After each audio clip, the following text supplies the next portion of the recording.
Welcome to Are We Old? The show featuring two comedians getting nostalgic and tackling life's toughest question. Are we old? Here's your hosts, Mike Finoia and Charles McBee.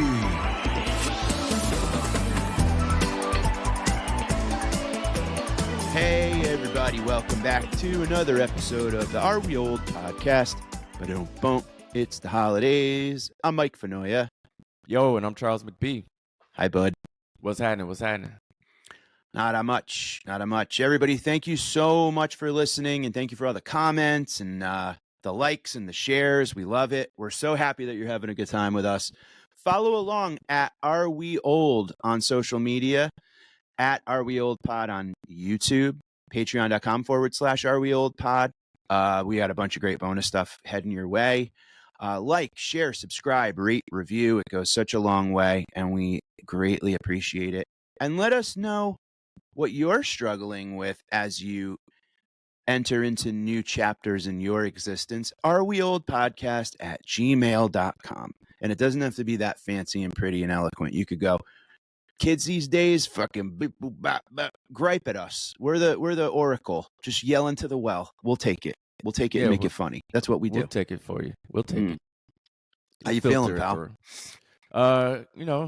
Good. We're doing this one a little early. That the ungodly comedic hour of the AM. But I'm good though. It's good feel because I got to hang with you last night. We did a great show at New York Comedy Club. You throw a humdinger. Thank you. Good time. So it's a fun show. This is a earned groggy, but good. We have interesting lives where we work when we're basically retired. Like during the day, we go do things when your grandparents, all you listeners, when your grandparents are going to get their blood checked at Quest and mailing letters and getting eggs at the diner. Yeah. That's when we're doing our that's right. Feel useful, I guess, type stuff. And I think I talked to you about it recently, Charles. I have to get up early sometimes because my wife gets up early to go to work like a normal, like one of these normals. Big person's job. Yeah, she got a big girl pants. And she gets up and I'm like, oh my God, the hour that she gets up, it's like still PM to most people I know. You know when like some people get up at 4 a.m. and it's like 16 p.m. Really? You know what I mean? Like I just got in bed and I'm like, I'm not ready for tomorrow. It's still yesterday. We just got in from the diner. I mean, I know. I still smell like hash browns. Like, come on. Yeah, so that's been happening a lot. And I'm just like, we got to figure something out. I love how people are like, you got to listen to this to sleep and so on. How do people sleep with these things on? They don't. I don't know. That's the worst is, like you try to sleep with AirPods or something like that. You're just, why don't you just stab me in the ear? Honestly, that can't be good for your anything. You're just going to have a earbud-shaped tumor. You know what I mean? I think the compromise is whoever is the dominant just puts on whatever they want on a laptop or a speaker, and the other person just has to deal with it. I know. We're sleeping to the sounds of a waterfall. This is it. We are in our holiday look back period. Charles and I, if you haven't listened to last week's ep, go back and check it out. We have decided to lean heavily into the nostalgia of the holiday season, the Christmas season, the things that made us feel warm and fuzzy, and the things that made us cringe a tad, and maybe the things that we miss about our upbringing. And boy, I'll tell you, it's fun going through and looking at this stuff, dude. Really feels like makes me feel hopeful about life, I guess. I don't know, for 90 minutes. Yeah, that's what it's all about. Where do you want to time travel back to today? Well, I will tell you, one of my favorite all-time movies, and I went to visit the house that this movie was filmed at in your home state. That's correct. Not too far from Believeland. That's right. Yeah. Ralphie. And you don't believe in we don't believe. No. we try, but they make it really hard for us to believe in. I love this hoodie. I bought it. Shout out to Hilarities in Cleveland, Pickwick and Frolic, one of the best clubs. Go see stand up if you're there. But I didn't bring warm clothes, and I was going to a baseball game and it was cold. So I grabbed this hoodie at a really cool like local t-shirt shop thing right across the street from the club. Oh, nice. And I wear this around and people go, Cleveland? And I go, no. Like when I'm in the airport and they go, oh, Cleveland? I go, no, just a shirt. Absolutely not. Just a shirt. I never ran in Cleveland other than from a shooting that happened outside of, this is true, Christmas tree lighting. Apropos, we were like walking back to the hotel and everyone's like, silent night. And then pow, pow, pow. We were like, oh shit. And we ran into the hotel. That's actually a holiday tradition. You thought it was a one-off. That's how we ring in the new year. Yeah, that's how we ring in the new year. Well, one of the all-time classics, dude. I mean, one of the greats. Ralphie and Randy and the Bumpus Hounds and the Leg and the Red Ryder carbine accent 200-shot range model air rifle. You'll shoot your eye out with that thing. Shoot your eye out, kid. It's a Christmas story. What a great movie. Great movie. And it a great movie for two reasons. One, it represents a time in the 40s where we weren't around then, but it does seem like a more simpler time, or at least for, depending on where you were or your background or what you were doing around then. I'm sure it was more difficult for others, but this isn't that type of episode that we're talking about right now. I'm like, where's this going? On the revolutionary episode of Are We Old? No, but it brings you back to kind of a simple time, but also when the movie was actually made, which was when did this movie come out? Oh, God. I think late 70s, early 80s, right? I mean, It had to be 83, 84, I think. Yeah. So even the style in which the movie was made kind of is reminiscent of just a more simpler time. So it's like a twofer for me when I watch it. 83. Yeah. So you get that 80s movie style. Yes. But it's also a story that's set in the 40s. So it's a two for one nostalgia. Yes, it is. And you want to know what else too? And I think that we have that subconscious Americana, Norman Rockwellian type visuals in our head. You know what I mean? Like that Santa that's like, and you could see the creases in his cape and all that stuff. You know what I mean? And steam coming out of the radiator and the dog looking up.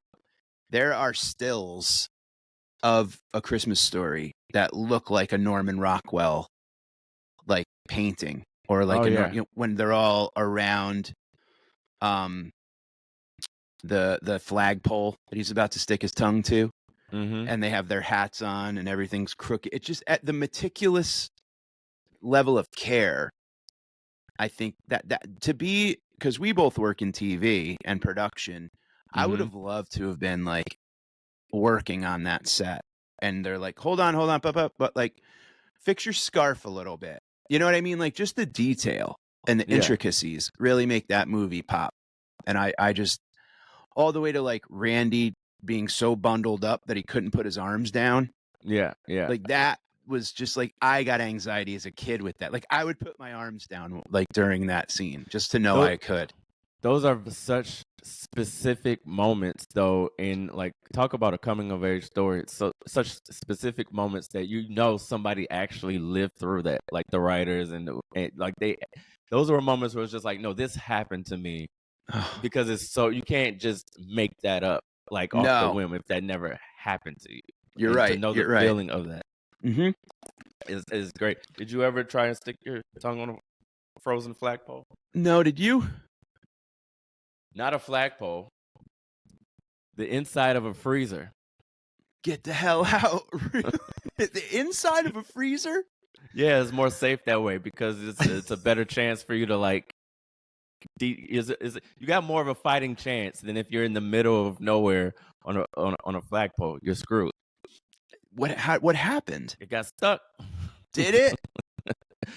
It got stuck, but it wasn't as bad because there was enough warm air coming from the house or whatever Where smart people were? or I could where the people who weren't dragging their knuckles on the ground were where I could but it got stuck and I had to rip it off. It You had to hurt. push off the walls of the Yeah. fridge. So what's funny about that is I picture you, a young Charles. I hope you were young. How old were you? 23. 23. That was the same age I was when I had that horrible date. I think it's hilarious that you like approached the fridge and the freezer and you go, today's the day. Today's the day I'm I gonna. just wanted to see. I was like, get out of here. Come on, let me see. I had a very equally stupid moment in my life when talk about am I old? Cigarette lighters in cars.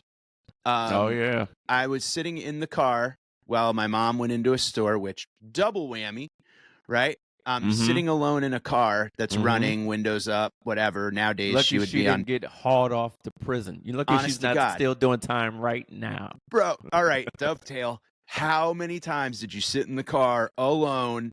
Are you All kidding the me? time. What? Hours. All the time. I had 2 cars and a Happy Meal. You could have left me in there for a month and a half, dude. I had the water ring game. You just play. Oh my God, the you water just ring put- game. you With just you gotta play lay for in the s- fucking rings on the Yeah. dolphin's nose. Yeah. You just released 12 pounds of dopamine into my head. The water ring game. Oh, I was good for 6 weeks. That was the original TikTok, dude. That was the original scroll. Yeah. You didn't doom scroll. You didn't play Wordle. You fed porpoises a fucking ring.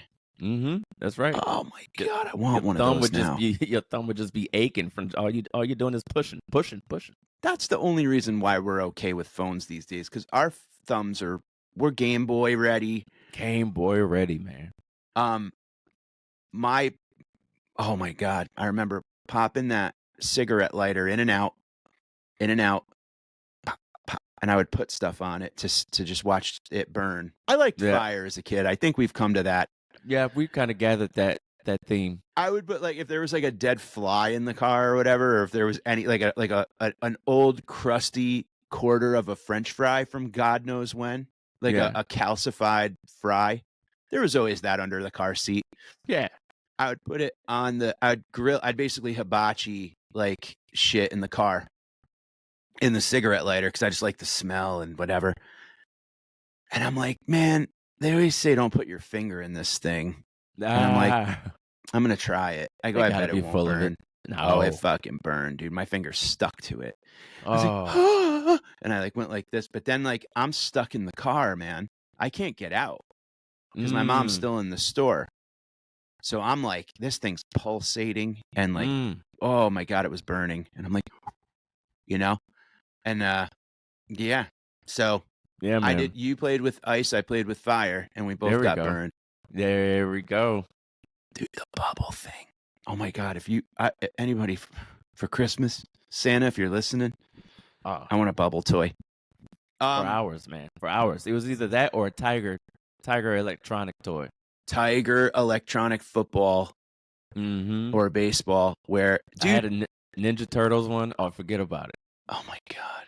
Can I tell you too, going back, and this fits into the theme because these were things we got for Christmas, that I will tell you, kiddos, we got toys that at first we looked at it and we went, eh. And then we had to fall in love with it because it's what we had to play with. That's right. Okay, it wasn't delete that app and get a new one. You kids get a portal to the universe. We got a grain of sand and we had to make it the universe. So, I mean, like we literally would get Tiger electronic games where you had to hit start in the middle and the thing would go like turn on. Yep, and then you played that game and the screen was that like pale gray. Yeah. Like, greenish, grayish. Yeah. Yeah. Like I would call that color glaucoma. Yeah. And then little black lines that were basically a baseball team or a racetrack or rats in a sewer. Yeah, I don't even know what bit, like 16-bit, 2-bit. I don't even know if there was a bit No, it was available. like -7, I think, was Negative the bit. 7-bit, those things. Yeah. But It was like BYOB, dude. Bring your own bits to that game. Bring your own bit. My dad, I had the 70s version of a Tiger Electronics game. That was heavy, dude. It felt like a brick, and it was a football game. And it was, the screen had the lines of a football field, Charles, and the hash marks. And you held one side of it, and it went out like this. Like, you held it like out, and you move these like hard digit things. And all it did was move red tick marks. Like, remember when Predator is like self-destructing and he pulls his fucking thing up and he's like beep boop bop boop, those like red lines that make the alarm clock? Those were your players. That was Jerome Bettis. That was LaDainian Tomlinson or Tom Brady. Were just red lines, and you had to basically like move around the red lines and get to the other end, and that was like a touchdown. So when my dad saw Tiger Electronic Games, he's like, this fucking, I mean, this is amazing. This is AI. Like, you know what I mean? Like, that was like the biggest deal, you know? Yeah. Wow. Yeah, man. Those were the stocking days. stuffers. Those were stocking stuffers. Tiger for Electronic. Sure. Yeah. God for sure. And that was before, Game Boy, which means you had to buy a new whole game. You weren't swapping out games from in one system. So No, you it would was just a thing. stack up. You would just stack up on games. Man. Do they still sell those anywhere? They're probably somewhere, some thrift store or something like that. Some crazy toy collector. I hope you're listening, crazy toy collector. Tell us where to get them. I would like to get one. Just put it in my bag for in between sets. Yeah. Pull out a fucking Tiger Tetris. Knock off Tetris. I used to play Tetris so much I would like play in my sleep with my eyes closed. Remember when you'd play a game so much and then when you'd go to bed and you close your eyes, you still saw the pieces falling? Mm-hmm. And it was like you're going like this in your head, like moving stuff. And your parents are like, is this kid fucking possessed? And it's like, no, I'm trying to turn the L so it fits. Yeah, I'm possessed, all right. With this daggone game you got me. Trying to put blocks together. Ralphie wanted a specific toy. He wanted a BB gun, a Red Ryder BB gun. Lucky it's got a compass in stock and a thing that tells time. Mm-hmm. Did you have a BB gun? No, I never had a BB gun. Me neither. I was never a gun owner as a child or an adult. Yeah, I think we missed that wave.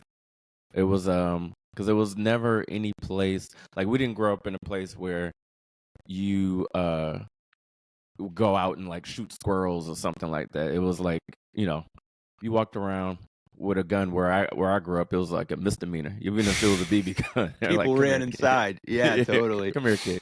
My good buddy growing up had a BB gun, one that you went like this to load it, and I shot a bird accidentally, Charles, and I won't forgive myself. There's a couple things in my life that like I'm just like, oh my God. One time my brother beat me at NHL on PlayStation, and it was his PlayStation, and I'm 10 years older than him, and I got mad that he won, and I slammed his controller. I'll never forgive myself for that. Shooting this bird, buddy, I didn't mean to. I promise I didn't mean to. Like, there was a bird sitting up in the thing, and I didn't have the self-confidence to go, like, I'm going to hit that. So I just shot in its direction, and the bird just went, and then just flew down. And I was like, I thought you were playing Duck Hunt for a second. And then the dog popped up. Does this belong to you? Want this? Are you going to make me some jerky? I killed a bird with a BB gun. Here I am. Yeah, man. I'm outing myself. I hated it. And then I was like, take the gun. I don't want it. At least you didn't put your eye out, which is the most important thing that we learned. You'll shoot your eye out. That was such a viral thing as a kid. You'll shoot your eye out, kid. To the point where I bet you parents that weren't going to get a kid something, not even a BB gun, but just to be funny. Like, Ma, I want a skateboard. Nope, you'll shoot your eye out. You shoot your eye out. Ugh. That was a running theme of like, you're not getting that. It's You're for not your own getting good. that translated to you'll shoot your eye out as a kid. Your parents are, Yep. and it's like, oh, you hack. Fuck. Yep. Yep. That's what it is. If you watch that movie now, do Mhm. you still relate with Ralphie, or do you relate more with like the grown-ups? Or you know what I mean? Like, do you see things from different perspectives the Yes. older you get? Yes. There's a part of me that still hopefully feels like Ralphie at times. The waiting for the Secret Society decoder pen to come in the mail. The Little Mm-hmm. Orphan Annie Secret Society, when he's waiting by the mail. Thanks to Amazon, we don't have to wait that long anymore. No, you But don't have to wait at all. You at can all. track your package. So I get nostalgia for waiting for things. You know what I mean? Like watching that, and I'm just like, oh man. And I think about Ralphie when he stood up to the bully, and he beat the shit out of him, and he was swearing. And I loved how they didn't actually let him swear. It was wrecking, frecking, frickin', duking, bopping, and he was just saying like bebopping and scatting words. Yeah. But I do have to say, as I'm getting older, the old man, which I'm probably older than that character was, unfortunately. How crazy You ever is do that? those? You ever do those? Like, this person was blah blah blah. Homer Simpson's 38. I'm older than Homer freaking Simpson, dude. He's my motivation to keep working out because I'm bald and I could be fat. I think about the old man, and I think about that morning when he gets up and he's like, he gets a bowling ball and a can of Simonize, and he's more excited he goes, a can of Simonize, which is like car wax. And it's just like, he's so thrilled about that, but he doesn't like the bowling ball. He's just like, thanks a lot. Cause it like gets dropped on his balls. Mm-hmm. I relate with him in that way because it's like, you know what I want for Christmas this year? Like socks. And I want like new slippers, and I want like old man shit because I don't care about. I have everything else I need. I want to give things away I want less stuff, you know. So it does make me get a little bit like, yeah, I get it. I get the old man thing, you know. Yeah. Also, when you get to a point where you can buy your own stuff, it's just the concept is different. When you're a kid, you're literally at the behest of your parents getting you something Yes. that you want. Yes. But from the time where you start working as a kid and start making your own money to the time where you become a full-on adult, the idea that someone is giving you something that they bought from a store, it's a little less it's a little less exciting because you're just like, oh, thanks, but also if I want something, I'll just go get it. So you have to become more creative as an adult, or more, it's like unless you were in the middle of Fiji, and there was an old elderly woman making a wooden version Mortar of and pestle. yeah. Then it's just like, what can you get someone that's already has what they want, because they could just go out and get it? Akin to Tiger Game versus, apps. That's the beauty of a gift card. I can't remember the last time my family got me an actual gift, dude. They just go, where do you want a gift card to? And I'm like, fine, just get Home Depot, Amazon, whatever. Just give me the choice. Mm-hmm. Don't make me unwrap some shit in front of you. I'm 45 years old. Like, let's go. Just mail a card. I don't fucking come on. You know what I'm saying? Like, there's nothing worse. The gift of choice. Yeah. Give me the gift of choice. And also, what I kind of love about the old man is he got the kid the BB gun, and he gave Santa the credit for it, and he just put it way in the back corner. Mm-hmm. And when the mom, who I have to ask you about her for in a second, and you know what my question's gonna be. Of course. Yeah. Just the way that he was like, wait, I think there's one more over there. While he's drinking wine at like 7 a.m., by the way. As he should. They're just hammering fucking red wine, dude. Where's his esophagus? He's probably fucking going upstairs and eating a Pepsi after that. Yeah. He goes, what's over there in the corner? and the way Ralphie looks at him, that's got to be a special moment for a parent when you go like, I got the kid exactly what he wanted, and he stayed cool. There's paper everywhere. Randy's sleeping on the floor with the Zeppelin. He's just hugging his Zeppelin. Mm-hmm. What a hilarious toy. It's just a fucking Zeppelin. And he goes and opens it, and he goes, I had one when I was 8 years old. You know, just that whole like grumpy, like whatever. And it's just made the kid's day. And he's watching him load the bullets, and he's like, oh, they spill all over. Mm-hmm. I love that moment because he's reliving his childhood. Mm-hmm. And the way that it was shot, and the way, dude, I feel like that house, you could smell that house. You know, you could feel the heat in that house. Like it just felt like a grandma's house kind of thing, you know? But I love the way that like he makes that kid's dream come true at the end. You know what I mean? And he's just so chill about it. So I do love that moment where I identify, like, I get my nieces and nephews like pretty badass gifts. Like I'm a good gift giver. And I'm always excited to see, even over Zoom sometimes or FaceTime, because they live in, you know, other places. But I'm excited about that. I like seeing people open up a gift. Like I put a lot of thought into gift giving. So That's cool. I think I'd be a good dad in that sense. You know what I'm saying? So that's a cool thing to watch. That's one of my favorite scenes in the movie for sure. That's a really cool scene, and it's not just a climactic moment in the movie. It's also just it's a nice climactic father-son moment that you could just take with you, you know? Yeah, man. It was one of the ones where you just like, you forget you're like watching a movie, and it's just like you're watching a father and son have a moment, which is really very really nice. cool. Yeah, it was very, very nice.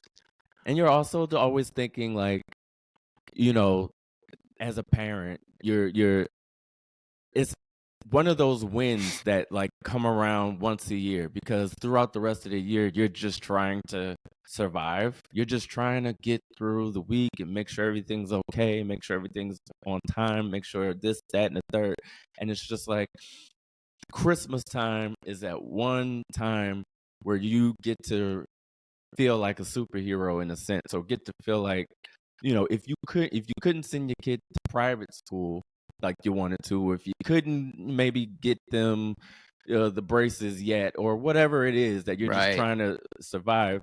You're wearing last year's glasses or something. Wearing last year's glasses, but but you got them the Red Rider, you know, and and you get to say, yeah, I came through. It's got to be a good feeling. Absolutely. Absolutely. Did you growing up, did you think the mom was hot, and do you think now she is? No, I never looked at the mom as she never stood out to me, but I can see where you're going with this, because she does give me a Carol Seaver. A little bit. And you want to know what's funny is there's a Paul Newman movie called Slapshot, which I don't know if you've ever seen it, but it's like a hockey movie. It's in like a minor league hockey team. Mm-hmm. And she plays the ex-wife of one of the players on the other team. And Paul Newman and her hook up while he's on the road and her titty's out. And I felt, Charles, I got to tell you, I felt weird. I was like, that's Ralphie's mom, dude. Cover those things up. Talk about a MILF. Literally, dude. She's like in bed after banging Paul Newman, talking about how she hooks up with chicks now. And I'm like, wait a minute. Did the movie come out? This movie came out before or after? Before. This is before. So now you just know the backstory. That's all. She wasn't Ralphie's mom yet. Oh, thank you, dude. Why didn't I ever think of this? Everybody has a past. I don't want to know mom's past. No, I don't want to know mom's past. She was always just such a mother. And then it's like, I'm watching Slapshot. Yeah, totally, dude. And her titties were out. They were nice. But I was like, holy shit. Ralphie's mom's got nipples. You just did like a time travel back to where Ralphie's mom was out in these streets. She really was, dude. You should see it. It's a great movie. I mean, listen, whose mom didn't get banged out by Paul Newman at some point? Paul Newman. Yes. Paul Newman. He was the motherfucker, and literally and figuratively. I love him. Did you ever watch the movie The Sting? Yeah, of course. Oh God, one of my favorites of all time. Yeah. You know what I think we don't have enough of? What? Other than movies that are just good anymore. Movies where it's about a kid growing up with the adult narrating. Like I Wonder feel like Years. Wonder Years. We don't have enough. Something about that. I mean, at the time we didn't really understand it, but I'm kind of nostalgic for that. I am too. I like that a lot. I appreciate that quite a bit. The grown-up perspective as you're watching the kid go through what they're going through is pretty. I like that. I love, and you know what? I don't think I've ever put two and two together, but like I really, really loved the Wonder Years, and I really love Christmas Story, and that's the thing that those two have in common. And just the way that, like, even the way Wonder Years was shot, now that I'm thinking about it, even the way the sunlight came through the windows of the kitchen, where most shit happened in that show was in the kitchen around that table. Like, it just looked like a memory. It has that kind of hazy sort of, the Christmas Story scene when he wakes up on Christmas and he looks out the window and everything's just covered in a blanket of snow. Right. Very rarely do things look like that. But in the memory of a nostalgic, right, Ralphie as an adult looking back, snow is perfect. Even over the shitty fence that's all broken, and you know what I mean? That's another thing I loved about that versus Home Alone, where Home Alone was in a mansion. Ralphie's house was like the furnace kept breaking. Yeah. The Bumpus hounds like destroyed the dinner. And I mean, like, there was an imperfection to their life, but it was they're eating Chinese food on Christmas. It's like, it's smiling at me. But you're right, dude. I love that. Well, maybe it's up to us, two producers of television shows, very successful television shows, to bring it back. That's right. All right. Patent pending. We'll put a pen in that. We'll do it. So I want to ask you, well, we give A Christmas Story 4 nostalgic thumbs up. Amazing movie. Go visit the house if you're ever in Cleve. I think it's in Cleveland. I think it's just outside. I don't know. There's a little suburb. It's in a little neighborhood outside of Cleveland. It's pretty much proper Cleveland. Yeah, it's pretty cool to check it out. I like it. Love Cleveland, by the way. Great city. Cleveland rocks. Come see me next time you're in when I'm in Hilarities. Charles and I'll be there doing the live show eventually. So, when you don't have time, Charles, for a movie, or when you want to check out something else that really gets that nostalgic bone going, there were so many great Christmas shows, right? That when I was a kid, that was like part of the holiday experience, was like waiting for the one time that like Rudolph the Red-Nosed Reindeer was coming on TV. These like old, Burl Ives is like the snowman that's narrating. Speaking of narratives, right? Like, and it's, these, were they clay? Claymation. They were made out of asbestos, I think, probably. And like these like shitty, I mean, talk about zero like technology. Well, at the time, it was cutting edge. At the time, it was cutting edge. But you show that now, and it's like if a third grader brought that in as like a final project, they'd probably get a C. You're right. Yeah, it's like a stop-mation, I think it was called, or something like that, or whatever it was. So important in my childhood memories of the Christmas season. One of the coolest things my uncle ever did, okay? TV Guide, I think, would come out with their like Christmas, like, these are the Christmas shows that are coming out. And what he would do is he would literally get us all a calendar, and he would put what shows were on what night and when, and then like to the point where even like page a day, like December 1, 2, 3, 4, 5, whatever. And this was before the days that they were playing Elf 24 hours a day on freaking AMC and some shit. Right. We had like ABC, CBS, NBC, and then maybe like TNT or TBS or whatever were new channels. And he would break down the entire like lineup and it would be like at 8:00 on CBS was Santa Claus is Coming to Town. At 8:30 on NBC was Frosty the Snowman. The next day, 9:00, Rudolph. They worked together. This was when life was a society. We worked together. You didn't have like, competitive Christmas things. It was just, let's let everybody see these at the same time. Yes. And it was a beautiful time. And my favorite probably of all time, and I wanted to ask you, was Rudolph the Red-Nosed Reindeer. I mean, Rudolph is a classic. And like you said, when it came out, because there were so few things that were in competition, I mean, it was one of those things where all the entire country basically sat down and watched it all at the same time.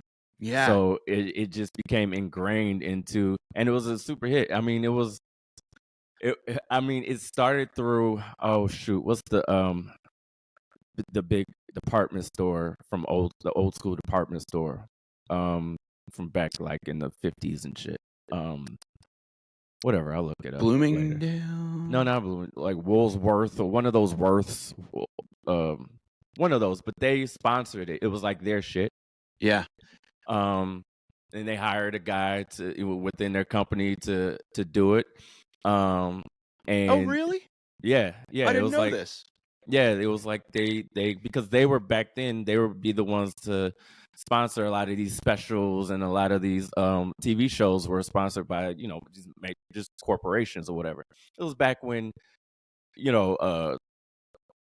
whatever, in the middle of a soap opera, they'd stop and go, "You should try Crest." It's like in the middle of the show, they would just hold up the product. Betty White would be like, "This new toaster is all the rage." Telly Savalas just walks through the show, and he's right. Yeah. I think it was like Woolsworth. I think it was like Woolsworth or something like that. That's one of them. Yeah. One of those old school stores. But yeah, but those, back at that time, it was like cutting edge technology. Those stop claymation, whatever those things was. But here's the thing with that. Now there's like 4K versions of Rudolph the Red-Nosed Reindeer, and I'm like, go fuck yourself. Go fuck yourself. Give me the claymation. I don't want. No, here you go fucking shit up again. Keep your CGI, whatever, Rudolph nonsense. Give me my claymation and leave me alone. And you want to know what? I agree. Couldn't, and you know what you said that's so important, and I think we can't overlook this point, because to some of our younger listeners, they may not remember the collective consciousness of when you sat down and watched something.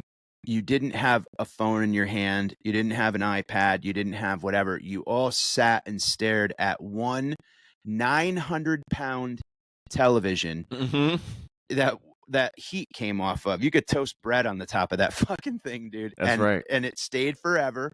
And when you moved, the carpet underneath it was a different color, because that thing was heavy. And it was made out of like dinosaur bones and wood. If you were lucky, you had a floor model that kind of swiveled a little. If your parents saw like a politician bury a body. But most of us had to sit and look at it from angles and whatever. Yeah. But everybody sat around, and like Charles said, the whole fucking world was tuned in. That's and right. The ads came out. That's when a commercial was, you didn't skip it in 5, 4, 3, 2, skip ad. No, you sat and watched the like Budweiser Clydesdales, and you sat and watched the commercial for Mike Tyson's Punch Out, and that's how you learn the new toys. And this is when you go, Ma, I need Double Dragon, or I'm gonna burn this goddamn house down. And that was how we we all sat and watched it, and then we went into school the next day and we talked about it. Mm-hmm. And we cooler. Go, did you watch Ralphie last night? Did you watch Rudolph last night? And everyone's like, what are you, fucking some bear shit in the woods? Of course I watched Ralphie last night. Of course I watched Christmas Story, So there was that thing of like, and that's something that's never going to be You're never going to have that again. This is an extinct experience that we all just had one thing to watch. Yeah. It's not happening anymore. No, there's rare times where something like that happens. Like if a show is so popular that everybody wants to watch like the season finale or something like that.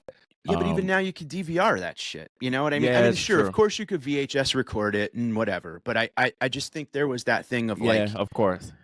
if we're doing something, if we have sets, right? Like the Tyson fight, okay? When I was a kid, the Tyson fight was you canceled everything. You had a sleepover, you got pizzas.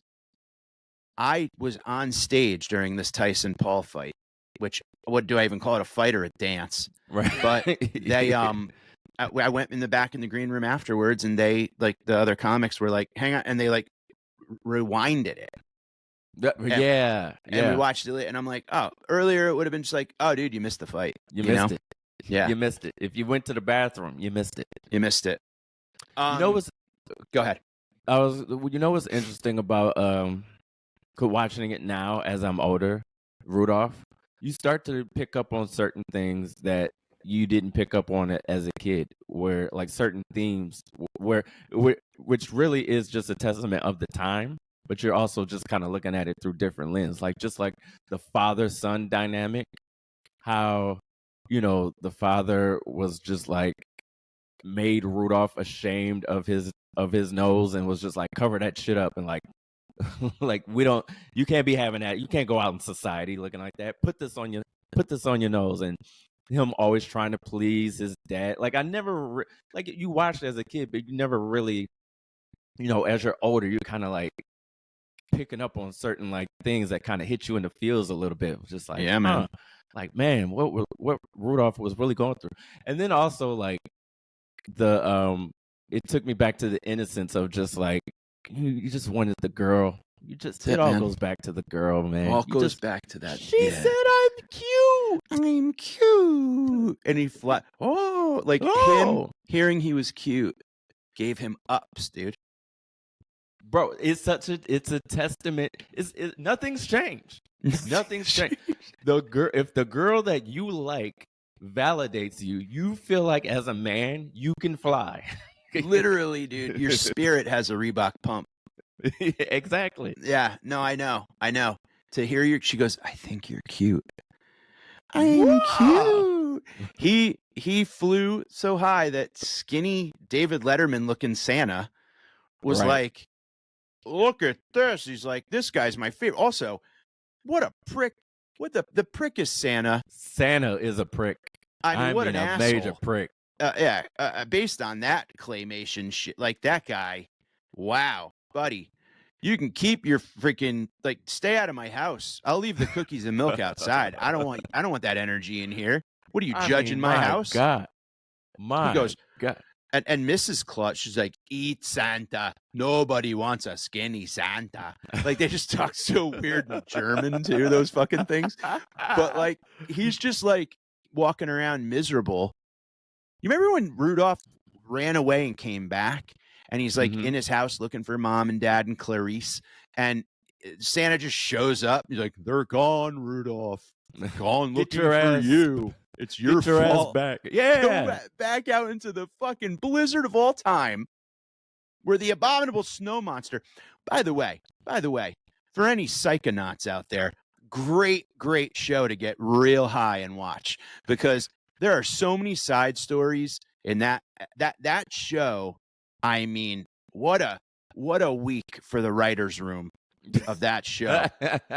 They came in with 5 side things. Okay. Yukon Cornelius, this crazy prospector, right? Who doesn't see nose color. You notice? He's like, he's the Bernie Sanders, like, he's the hippie. He's like, come on. Oh, your nose is going to show the abominable snow monster where we are. That's okay. Come with me. No big deal. This David Spade looking elf named Herbie, who just wants to be a dentist. He's just a gay elf, dude. And they're like, make toys. What the hell? Yeah, he's a gay elf. He's a gay elf. And everyone's just like, dude, leave the guy alone. And then he's getting bullied. You'll never fit in. Like, a dentist. Good grief. And he's like in there like fixing the doll's teeth and shit. What a great little guy. He just wanted to spread his wings and fly. Him being a dentist is like our version of wanting to be comedians. And just like, you'll never make it. You'll never make it, dude. The poor guy's just like, that's one thing, like, you go back and when I was a kid, I didn't realize, like, oh, Herbie's just like in the 40s and whatever third world, like, Nazi Germany country they made that in or whatever. It was just like, oh yeah, they're just making fun of gay people in that part. You know what I mean? Yeah, like, yeah. He's just like, I want to be a dentist. All the other elves have like their hair tucked back into their hats, and he's got like a little frilly. Mm-hmm. I mean, literally, they were like, just ham that fucking dork up. You know what I mean? That's right. But I loved him. I thought he was great, and he just shows up. Like the people you need in life show up when you need them. Find and that's your what tribe. Rudolph learned. Right? That's right. You got to find your tribe. Find your tribe, dude. Fuck with the people that fuck with you. That's it. And you know what I love about it? It's misfit power.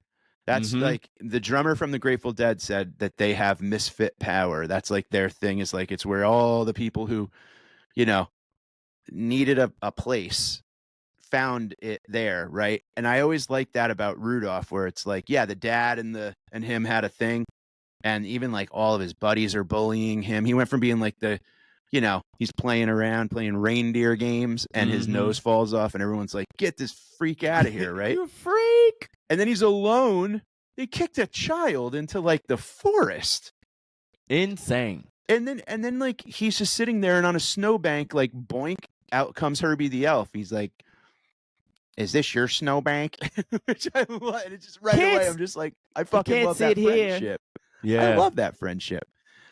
And he's like, you don't mind my red nose? And he's like, you don't mind me wanting to be a dentist? And they're like, who's a fucking dentist? No, great.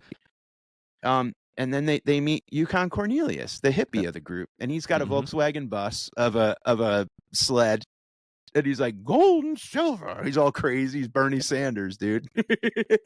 And that was the Viking looking guy, right? Yukon Cornelius. Is that the guy with the Yukon? beard? The prospector? Yeah, Yukon. Yeah. Nice. And then it wasn't weird that he was hanging out with a couple of kids, though. No, Like, no. he was just like, come on. Yeah, I get on my won't touch sled it. was basically get in my van in like the claymation 40s in, Transylvania. And then they end up at the island of misfit toys.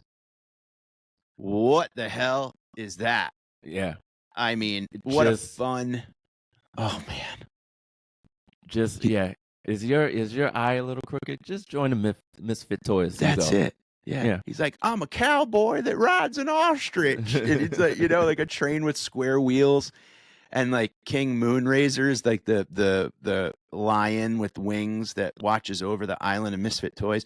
And when everything gets back full circle, Rudolph and Herbie and Yukon don't forget about the island of misfit toys. Mm-hmm. He goes, yo, Santa, you dick, get over there and get these toys, because it's the dented can motif. This is it. Like the beans are still good in those toys, dude. People need those toys. Mm-hmm. Let's go. Cut the shit. I love how like the mainstream Santa, Rudolph's dad, they all kind of got to eat crow a little bit and go like, dude, this kid's red nose is going to save us. Mm-hmm. Rudolph, with your nose so bright, won't you guide my sleigh tonight? What if Rudolph was just like, go fuck yourself? Eat dicks, dude. I'm opening a dental school for my boy. Guard these nuts. Yo, Santa, why don't you put your chubby wife at the front? See if you can fly with that. Yeah, and the abominable snow monster is just this ever omnipotent, scary thing that once you pull its teeth out, he's all goofy-eyed and like, and he's just, it's so great. It's just such an unbelievable lesson, like you're saying, where, you find your tribe. Deep ass thing, like real, like profound. And as a kid, I was just like, I don't know, fucking, you know what I mean? Like, also, you don't, but like they gave us enough benefit of the doubt, or they just didn't know because times were different and they just didn't care. But we as kids were able to consume these lessons and consume these things and not. I feel like today they'd be like, oh, I don't know, we can't show bullying or we can't. It's just like, what the fuck?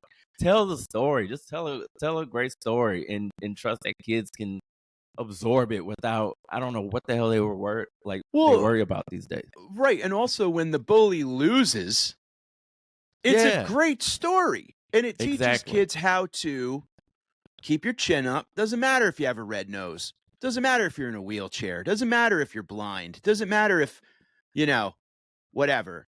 Like, I think now though, there's this need to have to, whatever the kid's ailment is or whatever the kid, they have to show them as the underdog right away, but they never show them struggle. They have to show them right away that they can achieve anything. So there's no arc. There's no journey that they go on. They just go, oh, the kid is blind with one leg, but he's already got girls. He's already the most popular kid in school. We're like, well, what the fuck?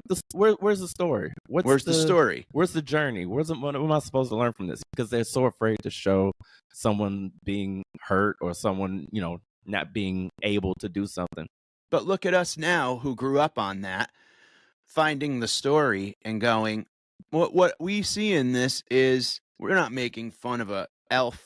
We're talking about how you find your tribe and you fight through and you help each other and you get to the destination and you save Christmas. Exactly. He saved Christmas. Rudolph and his red nose, which had him banished and exiled, right?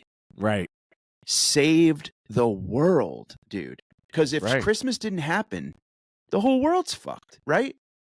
Herbie goes and gives everybody dental, universal health care dental, okay? I don't know what copays were back then, but probably a lot. And everyone's eating candy and gingerbread houses and shit up in the North Pole. I'm sure everybody's got cavities and shit that, So he comes and probably adds years to all of these bigots' lives. You know what I'm saying? Right. Like he's helping and he's just happy to be a dentist. Okay. Mm-hmm. And that jerk boss of his that was like, you'll never fit in a dentist. Good grief. He probably, I hope, had to do some, apology tour. He's the real dick in the whole thing. That's right. Him and Santa need to get a little bit of we need comeuppance. Yes. So I think all in all, you're 100% right. And I'm nostalgic for a time where, you watch the struggle.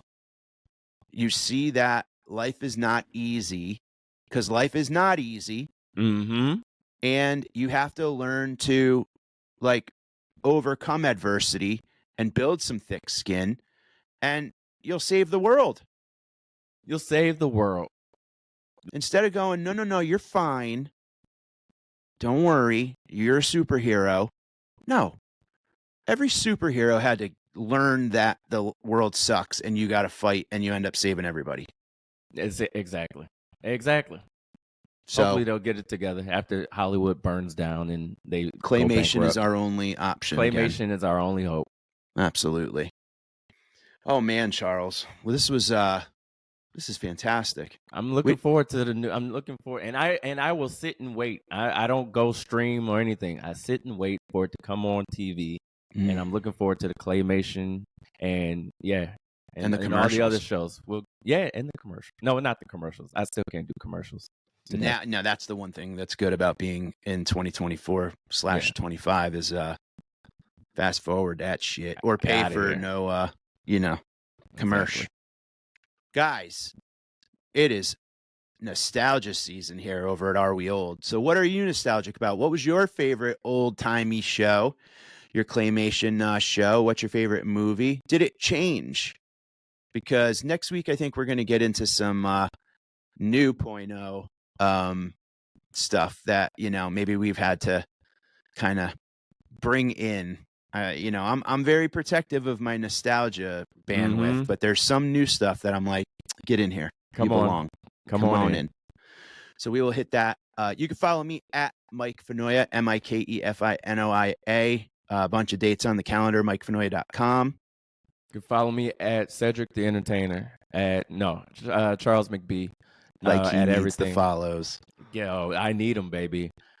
Cedric don't. fucking You do. Oh, Cedric. Oh, yeah, Yeah. we do. Yeah. Yeah, Charles McBee at everything on Charles McBee. And yeah, come join the fun. areweoldpodcast@gmail.com. Send us a message. We love you all. Stay nostalgic. Stay young.